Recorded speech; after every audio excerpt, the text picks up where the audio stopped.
Hello, English learners. Welcome back to today's lesson. These are the most commonly used sentences. You know that very well. காலையில் சீக்கிரம் எழுந்திருக்கும் பழக்கத்தை பழகிக்கொள். நகங்கடிக்கும் பழக்கத்தை விட்டுவிடு. தினமும் உடற்பயிற்சி செய்யும் பழக்கத்தை பழகிக்கொள். புகைப்பிடிக்கும் பழக்கத்தை விட்டுவிடு. பழக்கத்தை பழகிக்கொள். பழக்கத்தை விட்டுவிடு.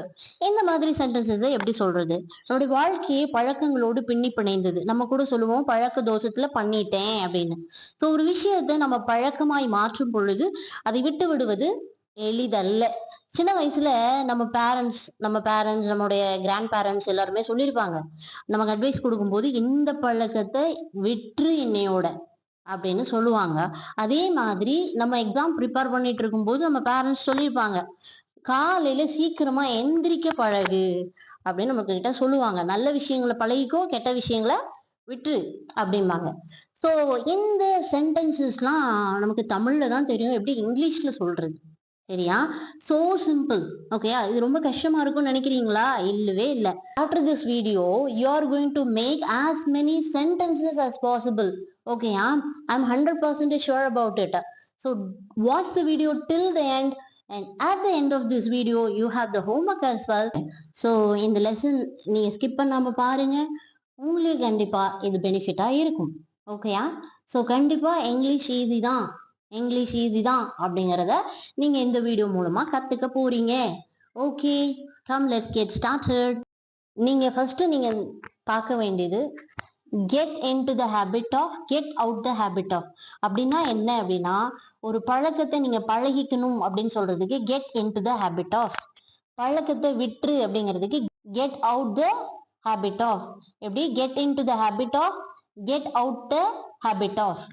Get into the habit of, get out the habit of. திருப்ப சொல்லி பாருங்க. Get into the habit of அப்படின்னா ஒரு விஷயத்தை பழகிக்கோ அப்படின்னு சொல்றதுக்கு வரும். Get out the habit of.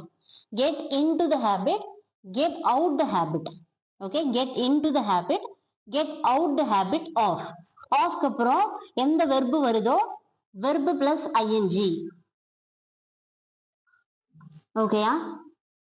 அந்த பழக்கத்தை விட்டுரு அப்படிங்கும் போது get into the habit of plus verb plus ing, get out the habit of verb plus ing. இதுதான் ஃபார்ம். ஓகேயா?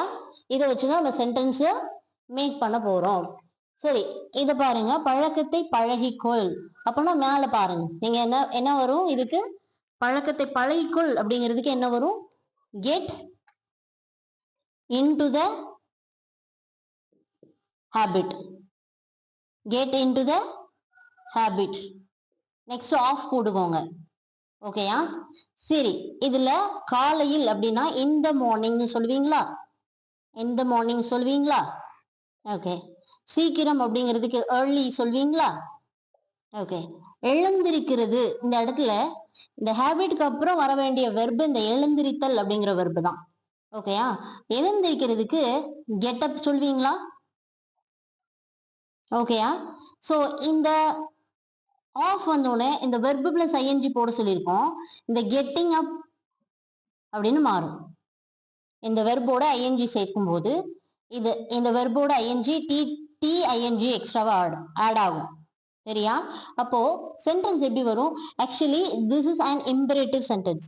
இம்பரேட்டிவ் சென்டென்ஸ் அப்படின்னா இதுல ஏதாவது சப்ஜெக்ட் இருக்கா? காலையில் சீக்கிரம் எழுந்திருக்கும் பழக்கத்தை பழகிக்கொள். இது எப்படி இருக்கு?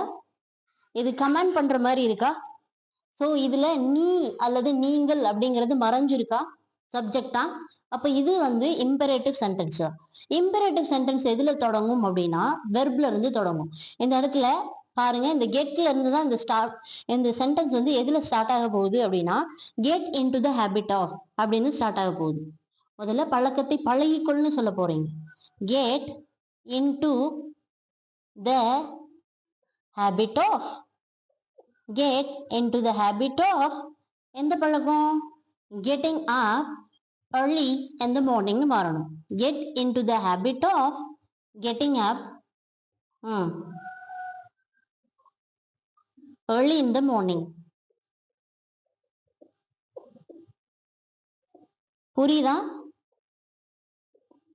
Got it? Get into the habit of getting up early in the morning. காலையில் சீக்கிரம் எழுந்திருக்கும் பழக்கத்தை பழகிக்கொள். இந்த இடத்துல நீங்க வெர்ப்ல ஸ்டார்ட், இந்த கெட் இன்டு அப்படிங்கிறது, இந்த கெட் அப்படிங்கிறது இது phrasal verb, get into the habit of அப்படின்னு சொல்றது. சரி, okay.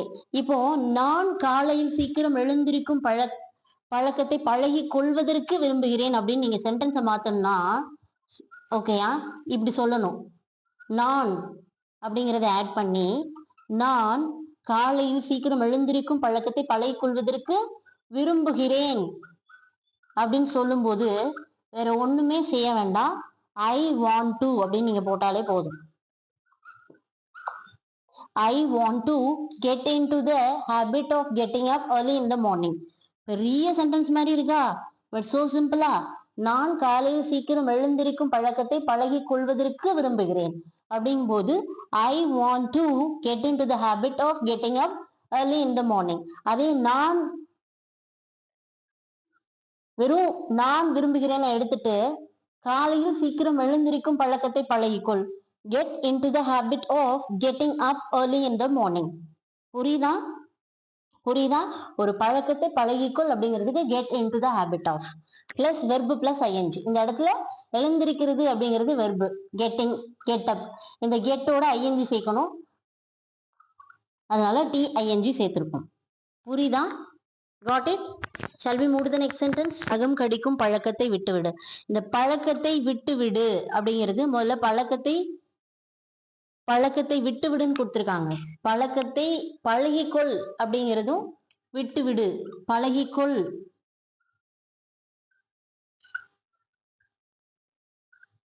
Get into the habit of. விட்டுவிடு, பழக்கத்தை விட்டுவிடு, get out the habit of. Okay, பழக்கத்தை பழகிக்கொள், பழகிக்கொள், பழக்கத்தை விட்டுவிடு. இதைதான் நம்ம பார்க்க போறோம் இல்லையா? சோ பழகிக்கொள் அப்படிங்கிறது get into the habit of, பழக்கத்தை விட்டுவிடு get out the habit of. இந்த இடத்துல பழக்கத்தை விட்டுவிடு, அப்ப முதல்ல என்ன வரணும்? Get out the habit of. Okay, get out the habit, get out the habit of. Okay, எந்த பழக்கத்தை விட்டுறணும்? நகம் கடிக்கிறது. கடிக்கிறது அப்படிங்கிறதா இந்த இடத்துல வெர்பு. இந்த பைட்டு, கடிக்கிறதுக்கு. இந்த பைட்ல வேர்பு பிளஸ் ஐஎன்ஜி ஆட் ஆகணும். இந்த ஐஎன்ஜி அப்படியே போட முடியாது, அதனால இந்த கட் ஆயிரும், டி எக்ஸ்ட்ராவா ஆட் பண்ணுவோம். பைட்டிங், நகம் அப்படிங்கிறதுக்கு நெயில். புரியுதா? Get out the habit of. இந்த வெர்பு பக்கத்துல வெர்புங்கிறது கடிக்கிறது, சரியா? Get out the habit of biting. Biting, நகங்கள், நெயில்ஸ்னு போடும். Okay, get out the habit of biting nails. அதாவது இந்த இடத்துல நான் நகம் கடிக்கும் பழக்கத்தை விட்டு விடுவதற்கு விரும்புகிறேன் அப்படின்னு நீங்க சொல்லணும். அப்படின்னா சோ சிம்பிள். இந்த சென்டென்ஸோட எப்படி ஆட் ஆகுதுன்னு மட்டும் பாருங்க. ஐ வாண்ட் டு மட்டும் போட்டா போதும். ஐ வாண்ட் டு அப்படின்னா நான் நகம் கடிக்கும் பழக்கத்தை விட்டு விடுவதற்கு விரும்புகிறேன். I want to get out the habit of biting nails. Okay, get out the habit of biting nails. இதுல நீங்க தெரிஞ்சுக்க வேண்டியது get out the habit of அப்படின்னு போட்டுட்டு அந்த வேர்போட ஐஎன்ஜி சேர்க்க போறீங்க. இங்க நம்ம வெறும் நகம் கடிக்கும் பழக்கத்தை விட்டு விடுன்னு சொன்னதுனால இது வேணும், யார்கிட்டயாவது பேசணும் அப்படின்னா இந்த ஐ வாண்ட் டு போட்டுக்கோங்க. இல்லைன்னா அவங்களுக்கு அட்வைஸ் பண்ற மாதிரி சொல்லணும் அப்படின்னா get out the habit of biting nails. ஓகேயா? நகம் கடிக்கும் பழக்கத்தை விட்டுவிடு, get out the habit of biting nails. Okay, shall we move to the next sentence? உடற்பயிற்சி செய்யும் பழக்கத்தை பழகிக்கொள்.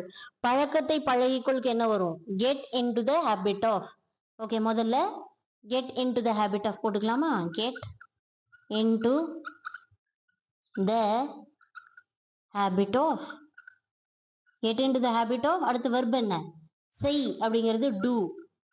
ஆனா இந்த ஆஃப்க்கு அடுத்து ஐஎன்ஜி, வெர்போட ஐஎன்ஜி சேர்க்கணும், டூயிங். ஓகேயா? உடற்பயிற்சி அப்படிங்கிறதுக்கு எக்ஸசைஸ். எக்ஸசைஸ். அப்ப எப்படி வரும்? Get into the habit of doing exercise. புரியுதா? எக்ஸசைஸ் பண்ற பழக்கத்தை பழகிக்கோ. ஸோ பழக்கத்தை பழகிக்கோ அப்படிங்கிறதுக்கு get into the habit of. பழக்கத்தை விட்டுரு அப்படின்னா get out the habit of. Into out. Okay, அவ்வளவுதான் வித்தியாசம். ஓகேயா? Get into the habit of doing exercise. உடற்பயிற்சி செய்யும் பழக்கத்தை பழகிக்கொள். Get into the habit of doing exercise.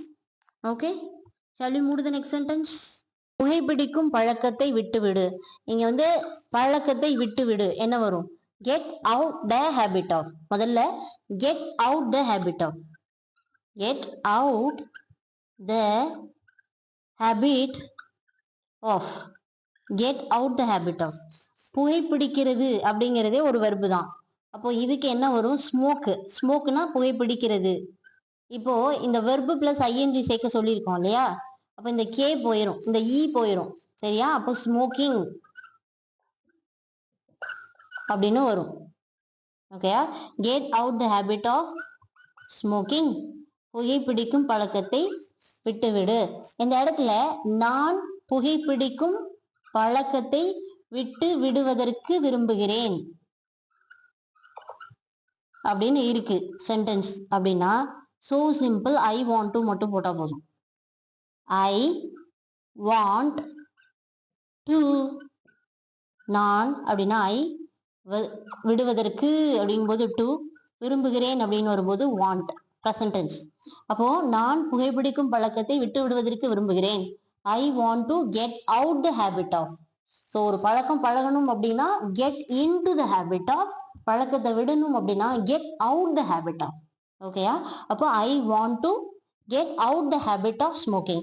அப்ப அவன் புகைப்பிடிக்கும் பழக்கத்தை விட்டுவிட விரும்புகிறான் அப்படின்னு வரும்போது வேற ஒன்றும் இல்லை, இந்த ஐக்கு பதிலாக ஹீ போடுவோம், ஹீன்னு போடுவோம். இந்த வாண்ட்டுக்கு பதிலாக வாண்ட்ஸ்ன்னு சொல்லுவோம். ஏன்னா ஹீங்கிறது தேர்ட் பர்சன் சிங்குலர் இல்லையா? அதனால he wants to get out the habit of smoking அப்படின்னு சொல்லுவோம். புரியுதா? ஓகே. ஆனா இந்த இடத்துல இது எதுவுமே கொடுக்காம வெறும் ஒரு இம்பரேட்டிவ் சென்டென்ஸ், ஒரு கட்டளை வாக்கியமா சொல்லும் போது புகைப்பிடிக்கும் பழக்கத்தை விட்டுவிடு, get out the habit of smoking, அவ்வளவுதான். Okay, shall we move to the next sentence? புத்தகம் படிக்கும் பழக்கத்தை பழகிக்கொள். இங்க பழக்கத்தை பழகிக்கொள் அப்படிங்கிறதுனால get into the habit of என்ன வரும்? Get into the habit of முதல்ல வரும். Get into the habit of. Get into the habit of முதல்ல. ஓகேயா? இது எல்லாமே கட்டளை வாக்கியம், அதனால சென்டென்ஸ் இப்படி ஸ்டார்ட் ஆகுது. Imperative sentence. ஓகேயா? இந்த இடத்துல வெர்ப் என்ன? படிக்கிறது அப்படிங்கிறது இந்த இடத்துல ரீடு, வாசிக்கிறது அப்படிங்கிறத நம்ம படிக்கிறதுன்னு இந்த இடத்துல சொல்லுவோம் இல்லையா? ஸோ இந்த ரீட் அப்படிங்கிறதோட என்ன பண்ணும்? இந்த வெர்பு, புக்கு வந்து நவுனு. ஓகேயா? ஸோ இந்த வெர்போட ஐஎன்ஜி ஆட் பண்ணணும். ஓகே, get into the habit of reading book. சரி, இதுல நான் புத்தகம் படிக்கும் பழக்கத்தை பழகி கொள்வதற்கு விரும்புகிறேன் அப்படின்னா வேற ஒன்னும் சேர்க்க வேண்டாம். சென்டென்ஸோட ஐ வாண்ட்னு சேர்த்தா போதும். I want to. Okay, I want to get into the habit of reading book அப்படின்னு நீங்க சொன்னீங்க அப்படின்னா I want to get into the habit of reading book அப்படின்னு நீங்க சொன்னீங்கன்னா நான் புத்தகம் படிக்கும் பழக்கத்தை அல்லது நான் புத்தகம் வாசிக்கும் பழக்கத்தை பழகி கொள்வதற்கு விரும்புகிறேன். I want to get into the habit of reading books. இது எதுவுமே இல்லாம வெறும் புத்தகம் படிக்கும் பழக்கத்தை பழகிக்கொள் அப்படின்னு இம்பரேட்டிவா சொல்லணும் அப்படின்னா get into the habit of reading book. Get into the habit of reading book. Okay, got it? Shall we move to the next sentence? தள்ளி போடும் பழக்கத்தை விட்டுவிடு. ஸோ இந்த இடத்துல பழக்கத்தை விட்டுவிடு அப்படிங்கிறதுக்கு என்னது? Get out the habit of. முதல்ல நீங்க அதுதான் கொண்டு வரணும். Get out the habit of. எப்பவுமே நம்ம வந்து இந்த ஹேபிட் நம்ம கிட்ட இருக்கும் இல்லையா? ஒரு விஷயத்த தள்ளி போட்டு நாளைக்கு பார்த்துக்கலாம்னு தள்ளி போடுவோம். சரியா? அந்த பழக்கத்தை நம்ம விட்டுறணும். இன்னைக்கே அதை செய்யணும், நாளைங்கிறது இல்லை. Get out the habit of. தள்ளி போடுறது அப்படிங்கிறதுக்கு இங்கிலீஷ்ல போஸ்ட்போன் அப்படின்னு சொல்லுவோம். போஸ்ட்போன் அப்படின்னு சொல்லுவோம். இந்த வெர்போட நம்ம ஐஎன்ஜி சேர்க்கணும் இல்லையா? அப்ப இந்த இ வந்து போனதுக்கு அப்புறம் ஐஎன்ஜி சேர்த்தா எப்படி ஆகும்? Get out the habit of postponing. ING சேர்த்து வெர்ப சொல்லணும். Get out the habit of postponing. நான் தள்ளி போடும் பழக்கத்தை விட்டு விடுவதற்கு விரும்புகிறேன் அப்படின்னு சென்டென்ஸ் இருக்குன்னு வைங்க. விரும்புகிறேன் என்ன வரும்? எப்படி சொல்லுவோம்? I want to get out the habit of postponing. நான் தள்ளி போடும் பழக்கத்தை விட்டு விடுவதற்கு விரும்புகிறேன். I want to get out the habit of postponing. I want to get out the habit of postponing அப்படின்னா நான் தள்ளி போடும் பழக்கத்தை விட்டு விடுவதற்கு விரும்புகிறேன். இதுல தள்ளி போடும் பழக்கத்தை விட்டு விடு அப்படின்னு நீங்க ஒரு ஆள்கிட்ட அட்வைஸா சொல்லணும் அப்படின்னா நீங்க என்ன சொல்லலாம் அப்படின்னா get out the habit of postponing. Get out the habit of postponing. Okay, got it? புரியுதா? get out the habit of postponing அப்படின்னா தள்ளி போடும் பழக்கத்தை விட்டு விடு. அதோட எக்ஸ்ட்ரா பிட் போடணும். நான் தள்ளி போடும் பழக்கத்தை விட்டு விடுவதற்கு விரும்புகிறேன் நீங்க யார்ட்டையாவது சொல்லணும் அப்படின்னா I want to get out the habit of postponing அப்படின்னு நீங்க சொல்லணும். ஓகேயா? இந்த அந்த சென்டென்ஸோட get into the habit of அதோட verb plus ing சேர்த்தீங்கன்னா சென்டென்ஸை அழகா ஃபார்ம் பண்ண போறீங்க. ஓகேயா? shall we move to the next sentence? அதிகம் செலவு செய்யும் பழக்கத்தை விட்டுவிடு. பழக்கத்தை விட்டுவிடு இதுக்கு என்ன வரும்? get out the habit of. அப்ப முதல்ல get out the habit of கொண்டு வாங்க. get out the habit of. ஓகேயா? இது எல்லாருக்கிட்டையுமே மேக்சிமம் இருக்கும். எதையாவது ஊதாரித்தனமா செலவு பண்ணிட்டே இருப்போம் இல்லையா? இந்த அதிகம் செலவு செய்யறது அப்படிங்கிறது தான் இந்த இடத்துல வெர்பு. ஓகேயா? ஓவர் ஸ்பெண்ட் அப்படின்னு சொல்லுவோம். ஓவர் ஸ்பெண்ட் அப்படின்னா அதிகமா பணத்தை செலவழிக்கிறது. Over spend. ஓகேயா? Get out the habit of இந்த வெர்பு இது அடுத்து வரும்போது வெர்போட ஐஎன்ஜி சேர்க்கணும். Over spending. Get out the habit of over spending. ஓகேயா? Over spending. புரியுதா? Get out the habit of over spending. அதிகம் செலவு செய்யும் பழக்கத்தை விட்டுவிடு. Get out the habit of over spending. Okay shall we move to the next sentence? அதிகம் செலவு செய்யும் பழக்கத்தை விட்டுவிடு அப்படிங்கிறதுக்கு என்ன வரும்? Get out the habit of over spending. Okay shall we move to the next sentence? இது ஹிந்தி பேசணும்னு ஆசைப்படுறீங்க அப்படின்னா ஹிந்தியில பேசுற பழக்கத்தை பழகிக்கோங்க. ஓகேயா? ஹிந்தியில் பேசும் பழக்கத்தை பழகிக்கொள் அப்படிங்கிறதுக்கு என்ன வரும்? Get into the habit of. முதல்ல கெட் இன்டு த பேச தான் வரும் இல்லையா? Get into the habit of அப்படின்னு நீங்க சொல்லுவீங்க. Get into the habit of பேசுறது அப்படிங்கிறது ஸ்பீக் இன் ஹிந்தி. ஹிந்தியில் அப்படிங்கும்போது இன் ஹிந்தி. ஓகேயா? எப்படி வரும்? Get into the habit of இந்த வெர்பு இதான வெர்பு இதோட ஐஎன்ஜி சேர்க்கணும்ல. So get into the habit of speaking in Hindi. அவ்வளோதான். ஓகேயா? Get into the habit of speaking in Hindi அப்படின்னா ஹிந்தியில் பேசும் பழக்கத்தை பழகிக்கொள். ஓகேயா? புரியுதா? ஹிந்தியில் பேசும் பழக்கத்தை பழகிக்கொள். Get into the habit of speaking in Hindi. ஆங்கிலத்தில் பேசும் பழக்கத்தை பழகிக்கொள். This is a homework for you all. இதுதான் உங்களுக்கான homework. So I want to evaluate. இது பழக்கத்தை பழகிக்கொள் தான் கொடுத்துருக்கோம். பழக்கத்தை விட்டு விடுன்னு சொல்லல. அப்போ இதை மட்டும் நீங்க இன்னைக்கு ஹோம்ஒர்க்கா எடுத்துக்கலாம். ஆங்கிலத்தில் பேசும் பழக்கத்தை பழகிக்கொள் அப்படிங்கிறத நீங்க என்ன பண்ண போறீங்க? உங்களுக்கான ஹோம்ஒர்க்கா எடுத்துட்டு you are going to submit all your answers in the comment section. I will correct. I am going to evaluate and I will correct. Okay. So okay, and today's lesson is over. And இன்னைக்கு lesson எப்படி இருந்துச்சு? How is the lesson today? So in the comment section, I expect your feedback in the comment section and submit your answer. I hope that. Okay. So we will catch up in the next class. Until then, take care. Bye. Thanks. Okay.